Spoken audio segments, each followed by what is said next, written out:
Aku merinding ketakutan. Tubuhku seperti mati rasa, tidak bisa bergerak, lemas. Keringat dingin mulai bercucuran. Kenapa begitu? Apa karena melihat pintu terbuka? Bukan, tapi ada yang lebih menyeramkan lagi. Aku ketakutan teramat sangat karena melihat ada sosok menyeramkan sedang berdiri tepat di depan pintu. Dia berdiri diam menghadap ke arahku. Dalam remang gelap, aku melihatnya dengan jelas. Seorang sosok tentara berseragam, lengkap dengan senjata laras panjang di tangannya. Dia berdiri tanpa kepala.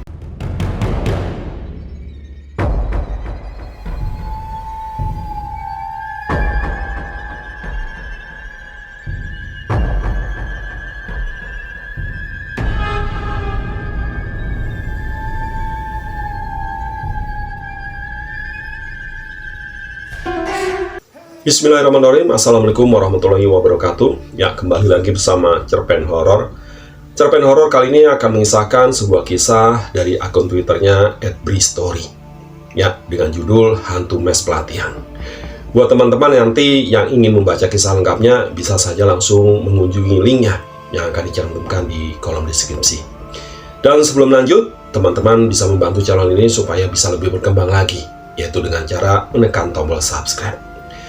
Baik, yang ingin tahu bagaimana kisahnya, langsung saja kita bacakan ceritanya.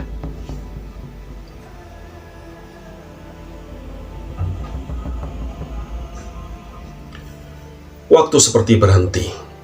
Udara sama sekali tidak bergerak. Suara detik jam tadinya samar, terdengar, tiba-tiba tidak ada lagi. Dalam gelap, aku terus memperhatikan ujung tangga. Menunggu kira-kira siapa gerangan yang akan turun dari lantai atas. Sementara itu, suaranya seperti bunyi langkah kaki. Terus saja kedengaran, makin jelas, dan makin dekat. Perlahan aku melangkah mundur menuju pintu kamar. Tapi pandangan terus fokus memperhatikan ujung tangga, tidak lepas. Langkahku pelan, tidak berani mengalihkan pandangan ke arah lain. Dinginnya lantai sangat terasa di telapak kaki, menambah gigil merinding. Di dalam kamar aku bersembunyi di balik pintu, tapi setengah wajah masih muncul, mengintip keluar, ke ruang tengah. Dan brek, brek, brek. Suara itu terus terdengar. Langkah kaki bersepatu yang satu demi satunya sangat lambat bergerak. Aku terus memperhatikan dan mengintip keluar.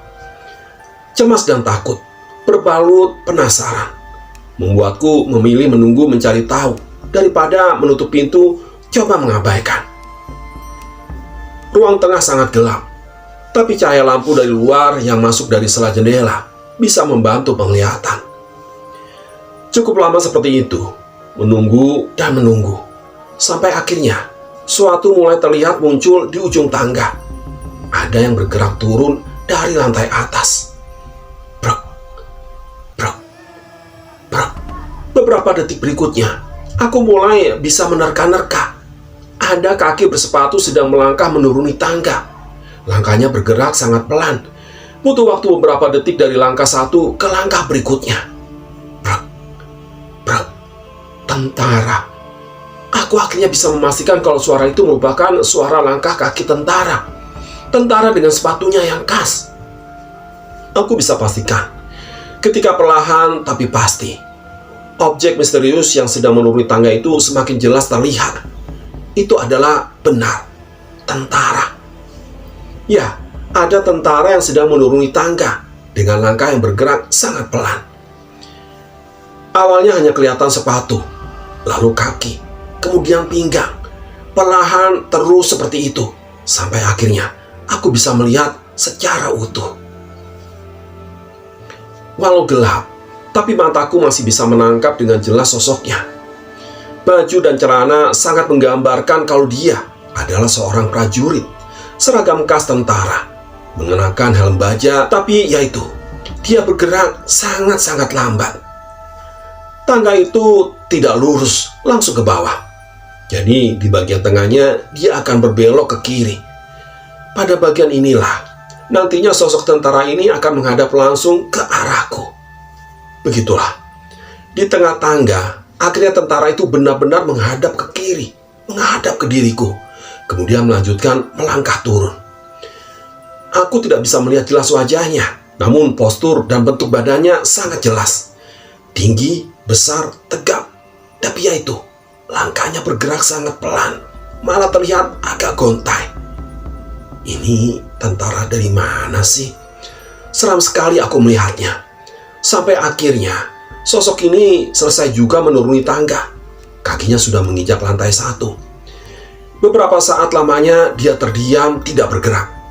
Setelah langkahnya sudah berada di lantai dasar, hanya diam berdiri tegak menghadap aku yang masih terus mengintip dari balik pintu. Pada saat itulah, tiba-tiba aku merinding. Udara dingin semakin menusuk. Jantung berdegup kencang ketika akhirnya menyadari kalau yang sedang berdiri di ujung tangga bukanlah tentara biasa, bukan manusia. Kemudian dia mulai bergerak lagi ke arah kiri, menuju pintu keluar, terus maju dengan langkah yang masih sangat pelan. Di hadapan sosok tentara itu ada ruangan lagi. Di ruangan itulah letak pintu keluar berada. Aku tidak bisa melihatnya karena terhalang oleh dinding. Sampai akhirnya dia tidak kelihatan lagi setelah masuk ruangan depan. Beberapa saat kemudian, suara langkahnya juga ikut menghilang. Aku tidak mendengarnya lagi. Cerita di atas itu adalah peristiwa yang aku alami pada hari kedua, ketika aku sedang mengikuti suatu pelatihan kerja. Semuanya berawal ketika pada tahun 2005. Aku ditunjuk oleh perusahaan tempatku bekerja untuk mengikuti pelatihan di Bandung. Rencananya, ada beberapa cabang yang akan mengirimkan wakilnya untuk mengikuti pelatihan ini. Sementara dari cabangku, ada 2 orang yang berangkat. Perusahaanku ini termasuk BUMN. Cabangnya tersebar nyaris di seluruh wilayah Indonesia. Tempat pelatihannya sendiri di daerah Lembang. Wilayah yang udaranya sejuk dan dingin. Di situ ada komplek bangunan yang sering digunakan sebagai tempat pelatihan karyawan berbagai perusahaan. Tapi sebelumnya, aku sama sekali belum pernah mengunjungi tempat ini. Ini yang pertama kalinya. Makanya, karena baru pertama kali, aku sempat terbengong-bengong ketika akhirnya sudah sampai. Menurutku, tempatnya sangat besar dan luas. Di dalamnya ada beberapa bangunan. Wilayahnya juga terdiri dari 2 bagian, atas dan bawah, mengikuti kontur tanah. Di bagian atas berdiri beberapa bangunan. Paling depan dekat gerbang ada lapangan parkir yang sangat luas. Sementara di bagian bawah, wilayah lebih luas lagi. Juga ada berdiri beberapa bangunan memanjang. Bangunan-bangunan ini mengelilingi satu lapangan tanah yang cukup besar di tengahnya. Oh ya, seluruh bangunan yang ada bentuknya seperti bangunan sekolah zaman dulu, memanjang dengan beberapa ruangan layaknya ruang kelas. Tapi ada satu bangunan yang beda. Letaknya di wilayah bawah paling belakang. Beda dengan yang lain. Karena yang ini bertingkat 2. Dan belakangan aku baru tahu kalau bangunan ini merupakan tempat menginap bagi peserta pelatihan. Makanya bertingkat. Ya, sudah bisa ditebak. Bandung terkenal dengan kota yang masih banyak memiliki bangunan kuno, peninggalan zaman Belanda. Termasuk juga dengan tempat ini. Bangunan yang sangat jelas merupakan bangunan tua. Arsitektur klasik zaman dulu, namun masih terawat dengan baik. Lingkungan juga sangat asri. Udara sejuk semakin nyaman karena banyak pohon besar dan rindang hampir di setiap sudutnya. Dulunya bekas asrama tentara zaman dulu banget. Begitu kata Pak Ridwan, salah satu penjaga yang bekerja di situ ketika aku akhirnya mencari tahu informasi tentang tempat ini. Oh, pantas saja. Aku sempat berpikir kalau tempat ini terlihat seperti sarana militer. Dari susunan bangunannya sampai luas wilayahnya. Ternyata benar. Bagusnya, nyaris tidak ada bangunan yang dipugar habis. Semua tetap dibiarkan apa adanya. Jadi masih sangat lekat terlihat kuno dan klasik. Tidak ada juga gedung bangunan baru. Semuanya bangunan lama. Kesimpulanku, secara keseluruhan tempat ini terlihat nyaman untuk menggelar acara pelatihan. Tempatnya luas dan banyak ruangan yang bisa digunakan sebagai ruang kelas penyampaian materi. Lokasinya jauh dari pusat kota, jadi peserta pelatihan dapat lebih fokus berkegiatan.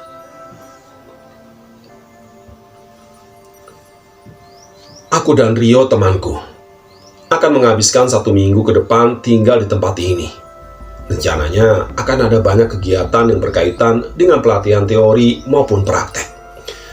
Sama sepertiku, walau rumah orang tuanya di Bandung, namun Rio juga belum pernah berkunjung ke tempat pelatihan ini. Masih asing juga buat dia.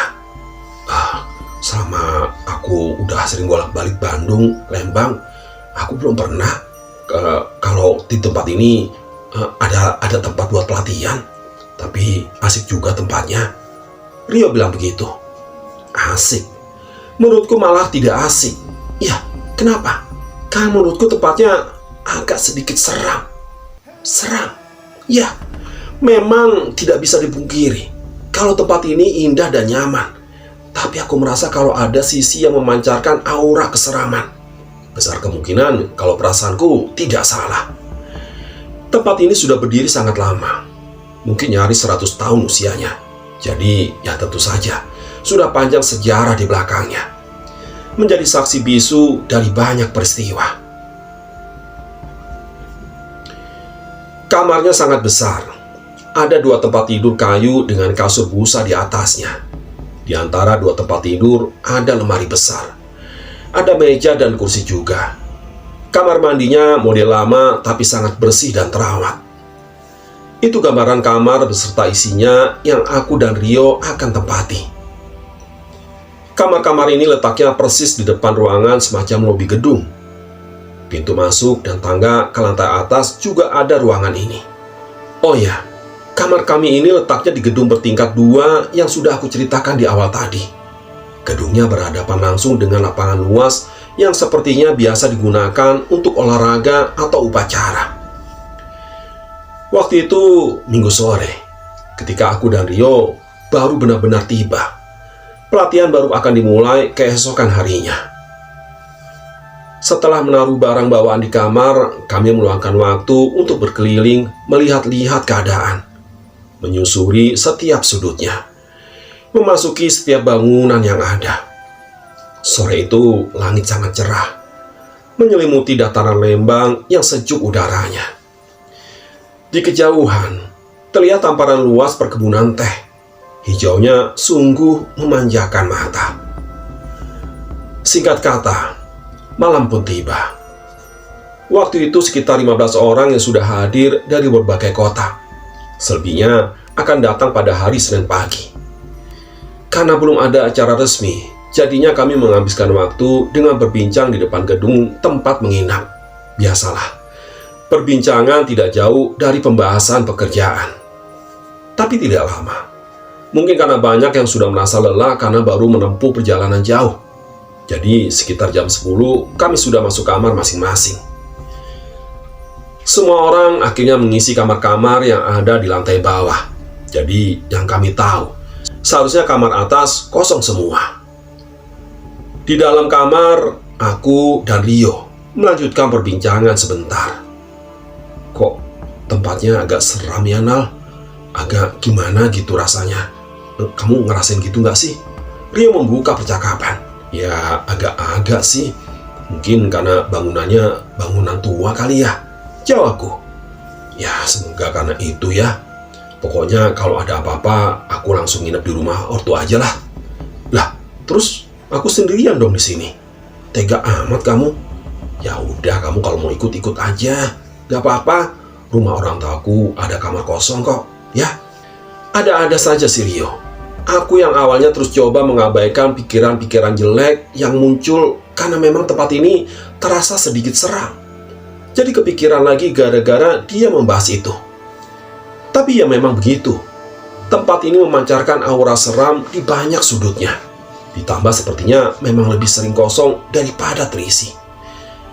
Tidak lama, menjelang jam 11 sudah tidak ada lagi perbincangan. Kami saling diam menjelang terpejam menuju lelap. Nal, bangun Nal.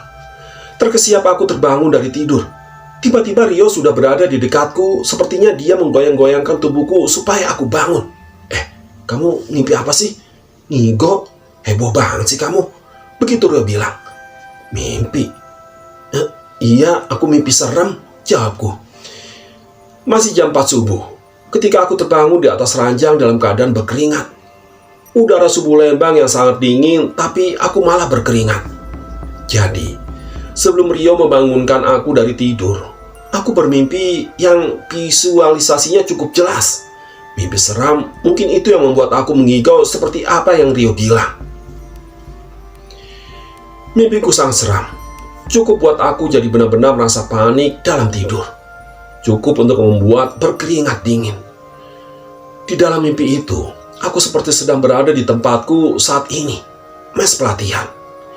Suasananya tengah malam, sama sekali tidak ada lampu, gelap total. Aku sedang berdiri persis di tengah-tengah lapangan yang ada di depan mes pelatihan ini. Aku berdiri sendirian. Tidak ada orang sama sekali di sekitar. Sepi, kosong. Aku yang masih kebingungan memperhatikan sekitar. Tiba-tiba mendengar ada suara langkah kaki dari kejauhan. Suara langkah yang terdengar seperti ada orang yang sedang gerak jalan. Sontak saja aku langsung menoleh ke arah sumber suara. Gelapnya suasana membuat aku sulit untuk menembus remang. Aku tetap mampu untuk melihat kalau ada yang bergerak dari kejauhan. Benar dugaanku. Ternyata memang ada yang sedang berbaris. 2 baris ke belakang, mereka bergerak mendekat ke tempat di mana aku sedang berdiri. Awalnya samar. Lama-kelamaan semakin jelas. Setelah sudah dekat dan makin dekat, akhirnya aku bisa melihat mereka seutuhnya. Tentara. Mereka semua ternyata tentara yang sedang berbaris, baris berbaris. Seragam lengkap dengan helm tempur dan senjata laras panjang di tangan. Aku terkesima melihatnya. Tapi ada yang aneh. Mereka semua diam, tidak bersuara. Hanya langkah kaki saja yang terdengar. Wajahnya pun tidak ada yang bisa aku lihat dengan jelas. Semuanya samar. Nah, ada beberapa di antara mereka membuat panik ketakutan. Aku melihatnya dengan jelas karena mereka terus berjalan melintas persis di hadapanku. Apa sih yang membuat aku panik dan ketakutan? Aku melihat ada beberapa tentara yang berjalan tanpa kepala. Saat itulah aku sangat ketakutan. Tetapi kaki sama sekali tidak bisa digerakkan. Seperti dipaksa untuk menyaksikan semuanya dari dekat. Aku panik, menjerit dalam diam, sampai akhirnya sadar dari tidur setelah Rio membangunkanku. Sungguh, mimpi yang sangat menyeramkan. Emangnya kamu tadi mimpi apa sih, Nal? Rio bertanya seperti pada siang harinya, ketika kami sudah memulai pelatihan. Pokoknya mimpi serem banget dah. Aku melihat ada tentara di lapangan ini sedang berbaris. Jawabku sambil menunjuk ke lapangan yang ada di luar gedung. Ada tentara baris. Terus seremnya gimana? Rio penasaran. Ya serem lah, karena ada tentara yang gak ada kepalanya. Udah deh, serem lah. Udahlah, aku gak mau ngingetnya lagi. Ngeri amat ya, kata Rio. Aku juga ngerasain ada yang serem tadi malam, Nal. Rio melanjutkan. Aku mendengar ada langkah kaki di lantai atas, persis di atas kamar kita. Langkah kaki? Langkah kaki gimana maksudnya? Aku mulai penasaran. Iya, langkah kaki. Kamu salah dengar kali, kataku. Aduh beneran, Nal. Aku yakin. Nah, ujungnya kan kamu ngigo. Makanya aku bangunin. Itu cerita Rio intinya. Katanya dia mendengar ada suara langkah kaki bersepatu di lantai atas. Padahal lantai atas benar-benar kosong. Tidak ada orang sama sekali. Apakah ada kaitan antara mimpiku dan langkah kaki yang Rio dengar? Entahlah. Saat ini aku tidak tahu. Malam berikutnya, mes pelatihan ini sudah tidak sesepi sebelumnya. Nyaris seluruh peserta sudah hadir. Jumlahnya sekitar 40 orang. Tapi, Rio bilang kalau tidak semuanya menginap di mes seperti kami. Ada sebagian yang menginap di hotel sekitaran di tempat pelatihan. Entah apa alasannya. Jadi yang tadinya agak ramai setelah acara selesai sekitar jam 8 malam, suasana jadi sepi lagi. Karena sebagian peserta pergi menuju hotelnya masing-masing. Setelah aku perhatikan, jumlah peserta yang menginap di mes malah lebih sedikit dari malam sebelumnya. Tidak sampai 10 orang. Ditambah dengan beberapa orang panitia. Jadi ya tambah sepi aja mes pelatihan ini. Ya sudah, aku dan Rio memutuskan untuk masuk kamar sebelum jam 10. Karena suasana sudah sangat sepi. Setelah sudah di kamar, tidak lama kemudian kami langsung terlelap. Brak! Suara bantingan pintu mengagetkanku, membangunkan aku dari tidur lelap. Kamar masih gelap, tapi aku melihat Rio sedang berdiri di depan pintu yang baru saja terbanting tertutup. Rio kelihatan tersengal-sengal, lalu dia menyalakan lampu. Rio, ada apa? Kamu dari mana sih?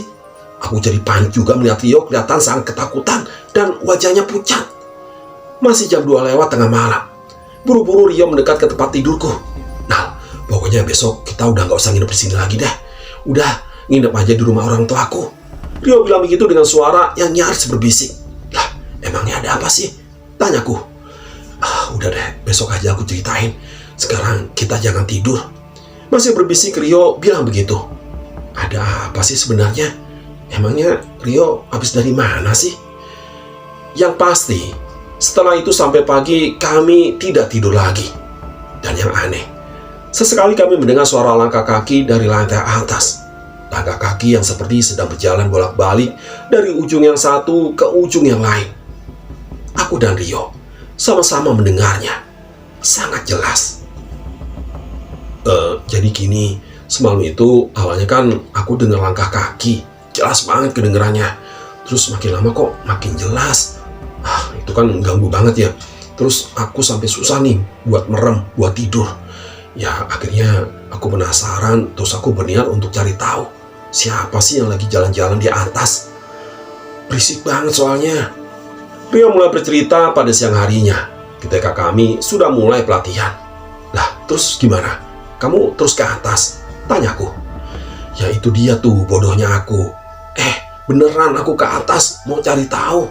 Terus apa yang kamu lihat di atas? Siapa yang lagi jalan? Aku makin penasaran. Ya ampun Al, ngeri banget. Setelah di atas, aku ngelihat setan serem banget. Ketakutan aku. Panik terus lari balik ke bawah ke kamar. Emangnya ngeliat apaan sih? Aku sangat penasaran. Ya awalnya sih nggak jelas, tapi di ujung lorong atas aku ngeliat ada tentara sedang berdiri tegap. Waduh, serem amat. Tentara? Beneran? Iya tentara. Ya ngeri lah. Tentara itu berdiri nggak ada kepalanya, Nal. Nggak ada kepalanya. Ya, malam itu Rio melihat sosok tentara tanpa kepala di lantai atas. Makanya Rio mengajak untuk bermalam di rumah orang tuanya. Tapi dengan berat hati, aku menolak. Karena tanggung jawab hanya tinggal semalam lagi. Hari Jumat esok adalah hari terakhir pelatihan. Dan juga, rumah orang tua Rio agak jauh dari Lembang. Jaraknya 1 jam lebih perjalanan. Makanya walau agak ragu, aku tetap menolak ajakan Rio. Dan membiarkan dia untuk pergi ke rumah orang tuanya. Ya sudah, akhirnya aku sendirian tinggal di mes pada malam terakhir. Mungkin hanya tersisa 5 orang peserta pelatihan yang bertahan pada malam terakhir. Ditambah dengan beberapa orang panitia. Sedikit yang tersisa. Tempat ini jadi terasa makin sepi. Aku yang tadinya coba untuk beristirahat santai dengan duduk berbincang dengan peserta lain. Yang tersisa di ruangan depan. Malah sudah merasakan kantuk yang teramat sangat. Ketika masih jam 9 malam. Ya sudah. Karena sudah tidak tahan lagi, makanya aku pamit untuk masuk ke kamar untuk tidur. Setelah itu, aku mendengar dari kamar kalau rekan lainnya masih terus melanjutkan perbincangan. Dan tidak lama, beberapa saat kemudian aku langsung terlelap. Mungkin karena kelelahan, karena kegiatan sepanjang hari ditambah kurang tidur pada malam sebelumnya. Setelahnya, sekitar kira-kira beberapa jam lamanya aku tertidur. Tapi kemudian terbangun entah kenapa. Masih jam 1 lewat tengah malam. Ketika aku melirik ke jam tangan yang tergeletak di atas meja. Masih setengah sadar ketika aku merasakan udara dingin berhembus menyentuh tubuh. Dingin sekali, seperti ada angin datang tertiup dari luar kamar. Ya, benar, aku merasakan ada hembusan angin bertiup. Masih berselimut menghadap dinding. Aku belum menoleh ke pintu. Kenapa harus menoleh ke pintu? Karena akhirnya aku sadar kalau hembusan angin dingin ini tidak akan terjadi kalau pintu dalam keadaan tertutup. Aku langsung terperanjat ketika akhirnya sadar dan mengambil kesimpulan kalau pintu kamar sepertinya dalam keadaan terbuka. Refleks, aku langsung menoleh ke pintu dan dugaanku benar. Ternyata pintu memang terbuka lebar. Karena itulah angin dingin dengan lancar bisa masuk ke dalam kamar. Aneh, kenapa pintu kamar tiba-tiba sudah terbuka ya? Aku merinding ketakutan. Tubuhku seperti mati rasa, tidak bisa bergerak. Lemas, keringat dingin mulai bercucuran. Kenapa begitu? Apa karena melihat pintu terbuka? Bukan, tapi ada yang lebih menyeramkan lagi. Aku ketakutan teramat sangat karena melihat ada sosok menyeramkan sedang berdiri tepat di depan pintu. Dia berdiri diam menghadap ke arah aku. Dalam remang gelap, aku melihatnya dengan jelas. Seorang sosok tentara berseragam, lengkap dengan senjata laras panjang di tangannya. Dia berdiri tanpa kepala, masih tidak bisa bergerak. Ketika kemudian aku melihatnya tiba-tiba mulai melangkah masuk ke dalam kamar. Dia berjalan terus menuju ke tempat tidurku. Rangkaian doa perlahan mulai bisa aku lantunkan dalam hati ketika sosok tentara tanpa kepala ini akhirnya sudah berdiri tepat di samping tempat tidur. Sungguh momen yang sangat menyeramkan. Waktu terasa berhenti berputar, kaku di dalam ketakutan yang sangat mencekam. Beberapa puluh detik terus seperti itu, sampai akhirnya doa-doaku didengar oleh Allah Subhanahu wa Ta'ala. Perlahan tubuhku bisa digerakkan. Tanpa memandang sosok seram itu, aku langsung turun dari tempat tidur dari sisi berlawanan, kemudian lari keluar kamar. Tujuanku adalah pos security di gerbang depan. Sungguh momen yang sangat mengerikan. Keesokan harinya, aku berkumpul lagi dengan teman-teman pelatihanku. Di hari terakhir, kami sempatkan untuk berbincang santai sebelum pulang ke kota masing-masing. Pada perbincangan itu terungkap kenapa banyak peserta yang memilih untuk tidur di hotel daripada tidur di mes. Sama seperti aku dan Rio, ternyata mereka juga merasakan teror hantu tentara yang sangat menyeramkan. Hampir semua orang mengalaminya. Ya, demikianlah cerpen horor kali ini. Sampai ketemu lagi di cerpen horor berikutnya. Terima kasih. Assalamualaikum warahmatullahi wabarakatuh.